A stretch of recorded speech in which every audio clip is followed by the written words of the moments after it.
everybody, I'm Laura. If you're new here, welcome. And if you've been with me for a little while, thank you, thank you, thank you. Y'all have just joined in on my week 24 intermittent lifestyle of OMAD, 1 meal a day. I'm going to tell you everything that happened this week and what that scale said. Always a journey with this lifestyle, for sure. And this week was no exception. Oh, I cannot believe how this weekend played out. And if you hang around to the end of the video, you're going to see why I was shocked that I lost weight this weekend. So let's just jump on into it and see what has happened. So last week I was coming off of only a 0.2 loss, which wasn't that great, but still a downward trend. So I'm okay with that. I was 184.4, my weigh-in last week. This week when I jumped on the scale this morning, I was 181.4. So I have lost 3 pounds. Yes. I knew that I would probably do a little better this week coming off a really small week. For some reason, my body does this. I'll have a big loss and then the next week it'll be a little loss. So you know what I'm expecting next week, but it's all right. As long as we're going down, down, down. So that is an overall total of 46.4 pounds since January 10th. Nothing to be sorry about here. It's all gravy, baby. So let's look at what I ate this week and what all I did. Now on Monday, I made up some chicken salad, which I'm really bad about calling it tuna salad, even though it's chicken breast, because it's basically made just like tuna. So it's tuna salad to me, but it's really chicken breast. We like that more than tuna. So we had chicken breast, tuna sandwiches and chips on Monday. And on Monday, Candace and I went on a little adventure. You know, we're doing 50 things for our 50th birthday year this year. And I'm not doing all 50 with her, but this is her plan. I'm just doing a few of them with her. So this week we went to Seabrook, Texas, which is a small little town of about 14,000 people. And it's about 20 minutes from where I live. So Candace and I decided to do the pelican scavenger hunt. There are a total of about 46 pelican statues that are placed all over the city of Seabrook. And we took off to see how many of these pelicans we could find. Now, it took us 2 days to do it because day one, we thought it would only take a couple of hours. So we left around 5 o'clock to try to get it a little cooler in the evenings because, you know, Houston temperatures have been close to 100 degrees. So we went in the evenings to try to get the sun out of our way a little bit so it wouldn't be so hot. Well, we did not realize that it was going to take us much longer to get all these pelicans in. It took us 4 hours that night and we hadn't even found all of them. We even took some pictures with pelicans after dark and used the headlights on the car as a way to see our pictures. So on the second day when we went back, we thought we had about 9 or 10 left to find, and we were able to find most of them, but we went ahead and called the city because there was still some that we just could not locate. We drove all over Seabrook and just could not find several of these pelicans. So we went ahead and called the city and asked them where they were located at and found out that because of road construction, they have taken up several pelicans because there was road construction going on in Kemah and Seabrook right now, which it has been for like 2 years. But anyways, and also there's a couple of them that are in the shop for repairs. So we weren't able to locate all 46 of them, but we did get 37 of them done, which was fabulous. We had a great time doing it. We had a blast running all over town and finding different little things. We even found a new place to eat, which we had never even known was there before. You know, so we just had a good time exploring Seabrook and looking at all the different things it has to offer. It's amazing what you can find in your own backyard if you just go looking for it. Most of us just don't even take the time to do it. But Seabrook was fun. We had a great time. Hot, but fun. So on Tuesday, I ate nachos, which we had some leftover taco meat, so I wanted to use it up. So we made some homemade nachos and had that with some sour cream and guacamole. I just made a big old loaded nachos. I love lettuce and tomato and everything on mine. So that was my meal for Tuesday. Ariel and I went to the pool on Tuesday, got a little pool therapy time in and relaxed some. So then Wednesday comes around. Now remember, she still has Monday, Wednesday, Friday therapy every week. So we are doing that on top of everything else going on in our lives. So Wednesday comes around, we did therapy. We also ate leftovers from the chicken salad. So we had chicken salad sandwiches and chips again on Wednesday to get that finished up. Enjoyed a little more pool time on Wednesday evening. And this was so sweet because we've been going to the pool enough now that some of the lifeguards have gotten to know us a little bit. And one of the kids there, I say he's a kid, he's 20, but you know, anybody younger than me is always a kid.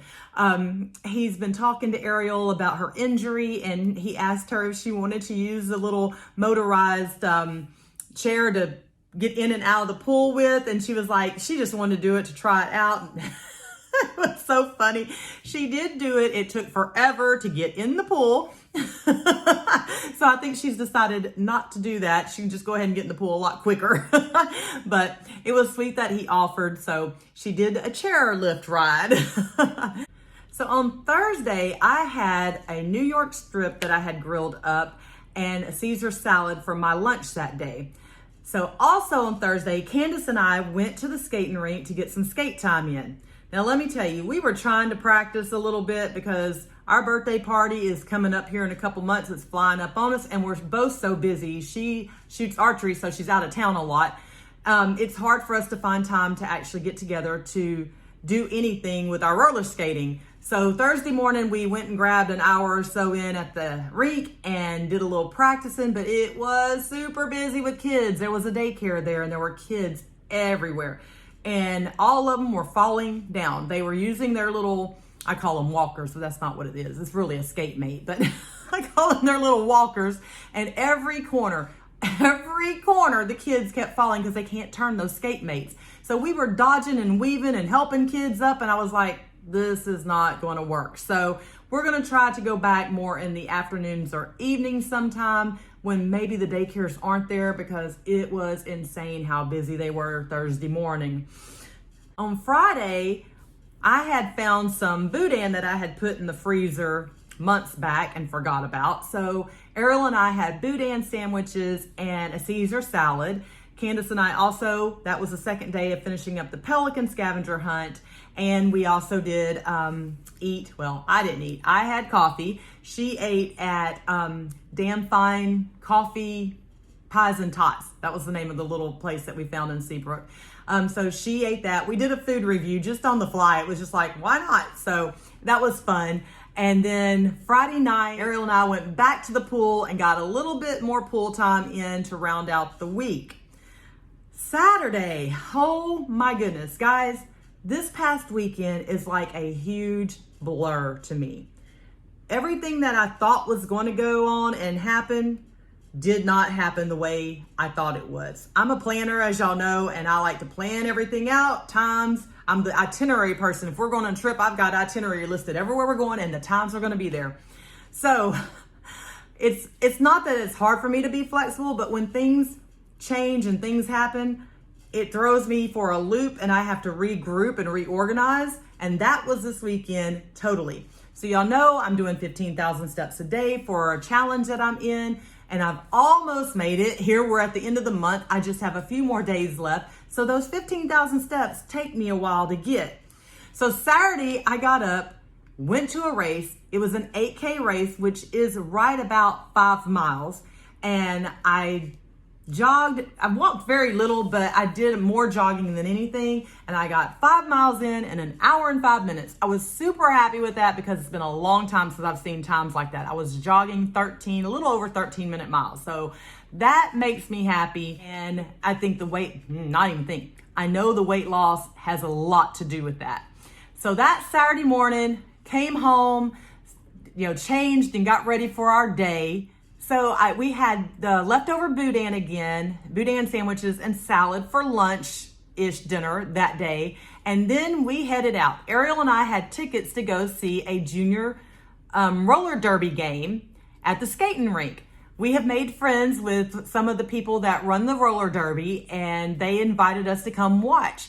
And we were really excited about it because their junior league is mixing with their adult league, and it's just like a half court derby. And you actually can sit on the court in like lawn chairs around the court while they play. So it's a little smaller and more compact, and it sounded like fun. So we decided we were going to do it. Here's where life changed for us on the weekend. As we're heading to the roller derby game, my son calls.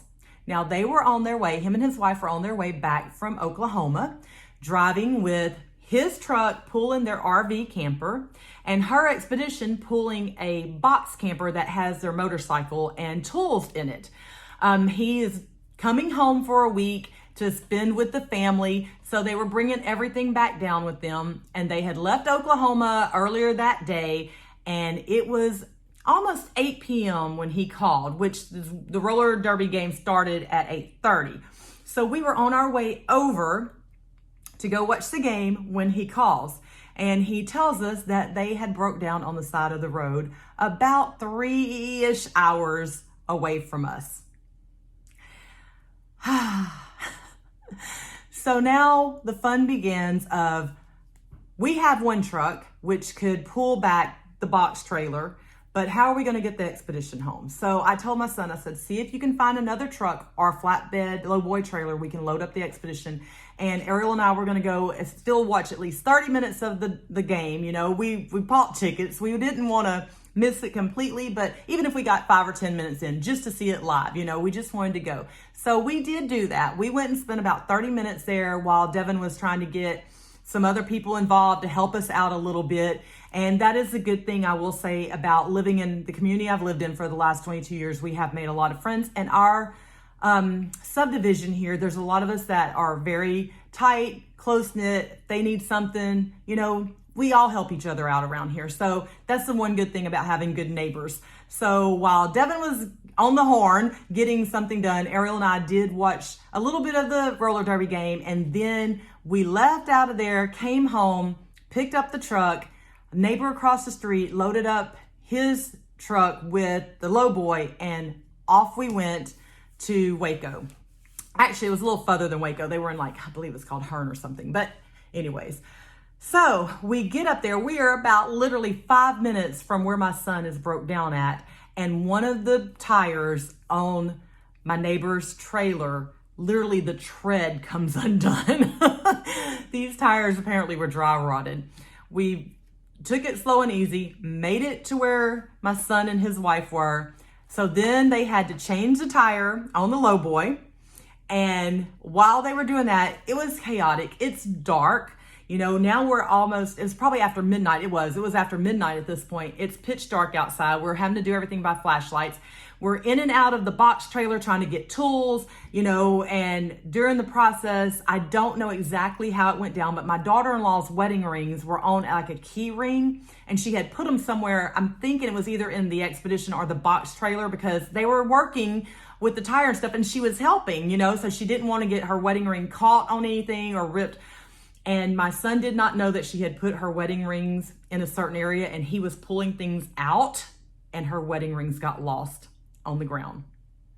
So for the next 30 minutes to an hour, we're out there with our flashlights, our phone lights, and we're, just going up and down the side of the road looking for her wedding rings. I did find the big wedding ring, and my neighbor found the ring that they were attached to, but we never found her band. So heartbreaking moment, you know, but there, you know, it's just material things, but it was just another insult to injury, right? It's like bad day, gone bad, gone worse. So we looked as hard as we could. We did not find the band. We got the tire changed, got all the vehicles switched around and loaded up.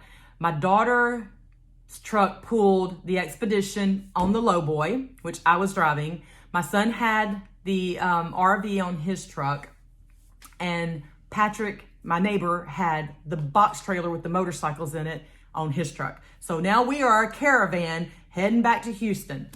I felt like the movie Twister. Do y'all remember Twister? That's what I told my daughter. I was like, the kids loved that growing up. We are literally a caravan going down the highway with all these trucks and all this different stuff, flashers going. It's like, hey, get Dorothy 1, 2, and 3 ready. We got to send it up in the storm. I don't know why, but that's what came to me as we were trucking along back to Houston. So now by this point, it's like 4 or 5 in the morning. This 5-hour turnaround took us all night. We get back into Houston. We are in the worst area that you could be on to have anything go wrong, where it is literally I-10 coming up on 45, the Pierce elevated, where there is no exits. There is just straight 2 or 3 lane roads. You cannot get off for a certain section, and we have another blowout on the trailer. Sparks are coming out. I mean, I felt it when it went. Thank goodness the boys were on the phone together, and Patrick told Devin, he's like, look, she just had another blowout on the trailer. We got to get it off. My son called me, and I'm like, there's nowhere to get off. We literally had to roll at 5 o'clock in the morning, super slow, down the freeway till we finally found an exit, found an IKEA, parked in the backside of IKEA, and changed another blowout tire. Guys, this is the road trip, my poor son and daughter-in-law, the road trip from you know where, right? So now here it is, 6 in the morning, we're changing another tire out, and usually I'm getting up at 6 in the morning. So remind you, I had done the 5-mile run the day before. I got up at 5:30. So now I'm past 24 hours up. I'm exhausted. Everybody's exhausted. We've all had a day like that, right? It's just been a go, go, go, no ending day. We finally get everything switched over and changed, start heading back home. We finally pulled up in my driveway around 7:30, almost 8 a.m. Got all the vehicles put to where they needed to be. And I don't know what time it was I finally crashed, but I figured I'd be out for hours. I was hoping I'd be out for hours, but I got about 2 hours sleep. My phone rang and woke me up, and I was up. So on Sunday, I had made some spaghetti with garlic bread and a salad. Now, I had a little bit of taco meat left over, so that's why I made the spaghetti quick and easy, because I was so exhausted from all the craziness. I wanted a quick, easy meal. So we did spaghetti for Sunday. Then I had plans later that day. My stepdaughters are in from Virginia, so all of my kids are going to be here for one weekend. So we got a couple hours of sleep so we could go meet up with my girls and everybody be together. So I got to see all 8 of my grandkids, and all 5 of my kids were all together. This has not happened, I think, since my oldest stepdaughter's wedding, and I think she got married in 2010. So that tells you how long it's been since a whole group of kids have been together. So I went, sucked it up, as tired as I was, went and spent a couple hours with my kids and grandkids, got to love on all of them and got some pictures, because who knows if we'll ever get everybody back together. 2 of them live up in Virginia, like I said. One of them's down here, and then my daughter's here, and my son's all over the country. Wherever work takes him, that's where they go. So it's very, very rare that they all get together in one place.